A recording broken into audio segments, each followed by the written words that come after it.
pense qu'en 2020 et la décennie qui arrive, j'aimerais qu'elle soit une décennie de l'harmonie. Le point qui va être le point de bascule, ça va être potentiellement la réalisation ou le passage de notre nature humaine à notre conscience humaine pour trouver notre essence humaine. Et notre essence humaine, c'est cette prise de conscience planétaire de qui nous sommes, de tout le conditionnement de notre environnement depuis notre instinct de vie initiale, à de comprendre en fait qu'on a un destin commun sur Terre, qu'on peut apprendre du passé, qu'on a des enjeux planétaires à adresser et puis qu'on doit prendre soin de la vie au sens pluriel. Et je pense que c'est ça en fait, moi le mot essentiel pour l'avenir de l'humanité, ce que j'appelle le point G, le point génial, pour moi c'est le mot harmonie. Harmonie parce que c'est l'harmonie à l'intérieur de soi, avec les autres, avec la nature, dans les organisations, les religions ou d'autres galaxies. Et c'est justement ce point d'équilibre-là, une société en harmonie, c'est une société où chacun est dans sa zone de talent singulier, au service du collectif, pour à la fois pouvoir se réaliser personnellement et contribuer au monde qui nous entoure. Donc en fait, le défi aujourd'hui, c'est de trouver en fait un modèle de société qui puisse correspondre à tous, qui soit suffisamment inclusif pour pouvoir bénéficier à tous pour inventer un nouveau modèle et un nouveau récit de demain.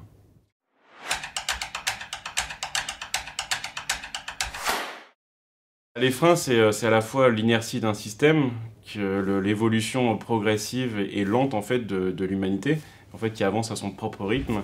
Et donc là, elle est en train de prendre conscience, là je pense que les années 2010 ont servi à une prise de conscience planétaire.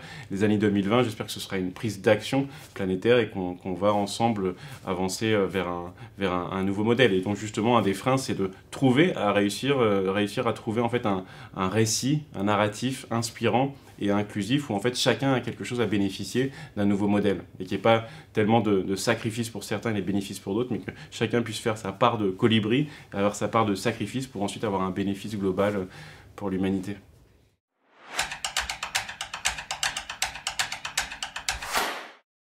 Je me souviens d'une phrase de Pierre Rabhi qui disait qu'on a dépoétisé nos sociétés modernes. Et je pense qu'il y a cette notion de réenchantement en fait, du monde et de la société pour coécrire notre avenir commun. Et c'est là où moi je considère que la poésie peut sauver le monde et que nous sommes tous des poètes. Et qu'on peut tous, en fait, dans l'arbre des possibles, avoir sa branche de lettres pour contribuer chacun individuellement et collectivement en fait, à notre destin commun. Donc je pense que ça passe aussi par cette notion d'émerveillement, de renouer avec la poésie du monde, c'est-à-dire habiter poétiquement le monde, voir le beau, le bien, le bon, le subtil, des énergies plus invisibles que quelque chose de très cartésien, de renouer avec l'interdépendance des éléments, de prendre soin de la vie au sens large du terme, et puis de regarder comment, moi la poésie, en fait, il y a trois vertus essentielles que je trouve, c'est à la fois le champ lexical, comment est-ce qu'on peut trouver le mot juste dans notre communication au présent, le champ des possibles, comment est-ce qu'on peut contempler l'idéal et se projeter dans un avenir commun, et puis le champ émotionnel, comment on peut toucher le cœur des gens. Et en fait, à travers ça, en fait, je considère que la poésie, comme l'anglais, qui est la langue internationale de la communication, c'est aussi un espéranto moderne. C'est une langue, en fait, universalisable. Et en fait, un récit, aujourd'hui, doit être quelque part, se doit d'être inclusif mondialement et inclure en fait les 8 milliards de personnes. Et donc je pense que la poésie a un rôle à jouer dessus pour réenchanter le monde et renouer avec cette part d'humanité, de singularité, de lumière et puis d'éternité qu'on a tous en nous. Donc ça et puis aussi l'éducation. Je trouve que l'éducation en fait du futur, des jeunes leaders de demain, aussi a un rôle à jouer dessus pour préparer non seulement les nouvelles générations, mais potentiellement une nouvelle civilisation d'êtres humains. Et des êtres humains qui sont plus portés justement sur une prise de conscience de ce qu'on partage tous. Moi je considère qu'on partage 4 choses, fondamentalement notre humanité, notre singularité, notre planète et notre avenir. Et donc justement, l'éducation, c'est le fait de ne pas forcément aller que dans des apprentissages intellectuels, mais aussi plus d'épanouissement personnel, pour être justement de briller, resplendir, et puis être des leaders, ce qu'on appelle des leaders éclairés ou éclaireurs, c'est-à-dire en fait de pouvoir éclairer un chemin pour le monde, et puis aussi empowerer ou utiliser en fait ces vertus pour révéler celles des autres, pour que chacun puisse briller de sa propre étincelle. Et donc c'est aussi ça, c'est à la fois l'éducation de demain, comment est-ce qu'elle peut être effectivement une arme ou une âme de construction massive pour demain.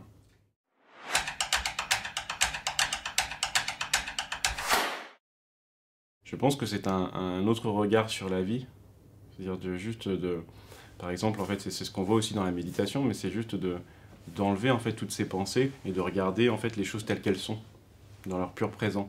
Et à partir de là, on enlève son prisme de son ego et on s'ouvre au monde.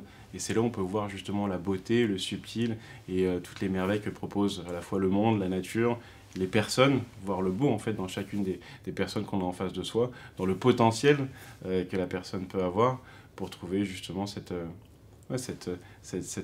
zone d'émerveillement humain qu'on a tous en nous. Cette étincelle de génie et puis ce qui peut nous permettre chacun d'être dans notre beauté. Et ressentir les choses, avoir toujours des expériences sensorielles. Moi, les conférences que je donne en entreprise ou auprès d'organisations, c'est à la fois des conférences qui sont inspirationnelles et expérientielles. Quand je vais faire un discours poétique, je voudrais à la fois qu'il soit inspirant et apaisant. Pour avoir justement ce degré de justesse et puis de pouvoir en fait mêler le bien, l'utile et l'agréable, mais aussi en fait que son épanouissement personnel soit mis au service d'une cause, d'une utilité publique. C'est pour ça que je trouve que c'est un savant mélange entre une unicité sublime qu'on a tous et une utilité publique qu'on peut aussi avoir.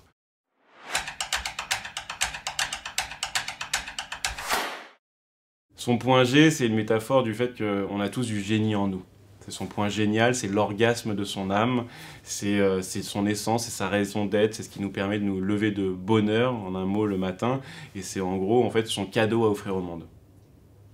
Et ce qui permet ensuite de trouver sa mission de vie. Moi, par exemple, en fait, ma mission de vie, c'est d'utiliser les vertus de la poésie pour créer un monde d'harmonie. Donc j'utilise justement cette part de colibri d'un talent que j'ai pour une cause publique. Et donc trouver son point G, c'est trouver son mot-clé de vie. Moi, le mien, c'est l'harmonie. Trouver son mot-clé de vie, ce qui est fondamental pour la personne, ce qui nous caractérise, nous définit, nous symbolise humainement, dans notre singularité, notre unicité, pour pouvoir contribuer à un monde meilleur demain. Le but, c'est qu'on puisse pas forcément être le meilleur au monde dans ce que l'on fait, mais le meilleur pour le monde avec qui l'on est. Et donc, effectivement, c'est un voyage en 4 E. Le premier E, c'est l'émerveillement, comment on peut découvrir en fait son génie en soi. Le deuxième E, c'est l'épanouissement, ce qu'on peut devenir soi dans sa plus belle version. Le troisième E, c'est l'engagement, comment on peut mieux servir la société, trouver son utilité aussi. Et puis le quatrième E, c'est l'enchantement, comment on peut tous vivre dans un monde réenchanté demain, si chacun est dans sa zone de talent pour contribuer au monde de demain.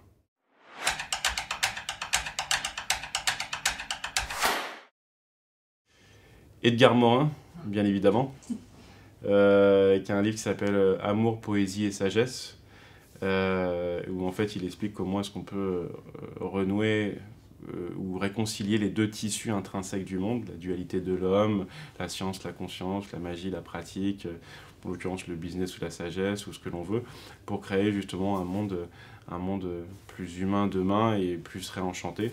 Et donc ouais, je trouve que c'est un très beau livre fondateur et moi, ce amour, poésie et sagesse, je rajouterais justement ce mot-là aussi d'harmonie pour pouvoir voir la vie avec un grand V.